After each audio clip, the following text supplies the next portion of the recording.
ba wo amanyose kro na emu no ye bebo awuram awosoro kokroko amanyoko New Patriotic Party mu okopiem Asante Mantam mu tutrani wono soso edi nsem bia tutudwa breaking the 8 no se betimi aye adwuma anase entimi nya adwuma no owura eye Bernard Antwibosi akon akyerɛkyerɛ ensem bebremu yede mu nkyeremu ede eba yede mu bɛkɔ eye adeso na wonim no wokyerɛ mu sɛ enkrofo bi de enkane ye wisu amamram we wose etua ho ka no enkrofo bi mpɛso betua ho eka na die nti akoba ne sa no emu enkyeremu enso abeso mu adehyemama arewusem bi enso asia kyese arewo pa arewusem ato ankane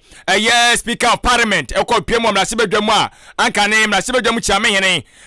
Right Honorable Obenfo Aaron Michael Kwei samno kase opanyini no arawusem bi ato no na adehyemama yede emu enkyeremu edebeto wanim wei ene ensem awodo ensem twafam yensa aka wose yemfa enso emesomwo ene anwumre yete sekre konkron no yenyi bi emfrim ne yemfa bi so enka ho pe ene ye obose ye bekenkan enso ede amawo abusuafo nyuma kobi adaroma ana ena nwumre yi wonum soso adaroma obo edwatre yesin konya so a yedo amamu ensam ede esomwo na mom anwumre ba mu adwuma aye ye ba mu adwuma aye adwuma bi live Ahenkan 93.3 FM ani die no obuo kwa so YouTube live Ahenkan 93.3 FM na Facebook no ye we mamie ye nyina ye like na ye nyina ye share ye nyina no ye mfie timo pasam fanto on sansa Ghana no kabima minka bitu adwenkyere no fabra na ye mfa so entudwa emfa ema YouTube me pa twadwe kokko na wonom na atwe kokko no wase subscribe odo nsabo so pe obeka busuako no ho ebo abre bia bema ayebeba be fontentan so bia no ubonse afe ye ba ya pe no wanyankai bo ofidie no so do nsabo so ape ye ne dem no ha ho enko hwe yen so epiem na test line no so 0594 044 0594 841 0 4 my friend 0594 841 now so the test line also so or test message in the first so the abeba ye be kan enso e de amount atire ya mo ntwere media ma me ba na mahwe so ha e ya ne brima ni so aha afi Ghana de simama anwumre yi wo somfo e me adwen pa hene Kofi mensa adwene papa na papa endi wanim kan afensem no emu enkyeremu eni Mopiafo na yese ensem no ase na ye amanyosemu ana Ghana de shimama mede wo enso kofri ase ede afre ankane Ghana mampanyine eye owura John Dramani Mahama esremu se jata balebam bode se konkron no wode ensem awdo de atodwa ekyeremu ese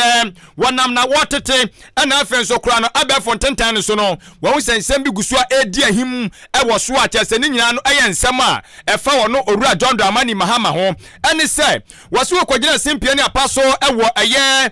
ho eno ewo otimantamu awode nsem odo kwotodwa ni nyina no efa enei ne nsem a wode etodwa na wode asre eto ahen ne asi ahen a omo endi samanyoko nim se omo nyina so no omo nto aba emfa ma no no nto franka emfa ma wonemo na woba pesa nsem ni nyina no obeye ede ama wonemo ensem na okaye no ebi wonom a na ya de da Ghana fo akoma so pa aye nyina ye hwe ni mu se ye benya opanyini bi obetimi anya kukuduro na watimi aye santotoye no ebi ani enei esgra kika nyina ne se omo se omo ka cho no owura John Dramani Mahama se wono wasama wo ka no so obetimi ani ono akasa nkase yesi leadership by example wonfa ne ho ensuo no fanya sisudua na obi ahu se ampa owura John Dramani Mahama se de wose be ka asemi de obo betimi aye eni sen wose timamufu a kyese wono wabra obeye mampanyini no anase abra oba abamu no sika biara woje yani atudi se eye esgracia bia no wonboaboa no no famre Ghana fo se Ghana fo yi ade no enie esanse wiase ewei mo senya sana owura eye na nado dan kwakufado wodi face just buy no sa na oye ne dia na ne hu enya ese Ghana fo beka se wono owura John Dramani Mahama so onko pija ne no betwam na mom oso wo se kasi su people se wono ne esgracia no fa no jama mra no mufiri se wafon kwan na se enye sa de so agi bi panyo so anyi bi panyo wo so oba obeyi afiri ho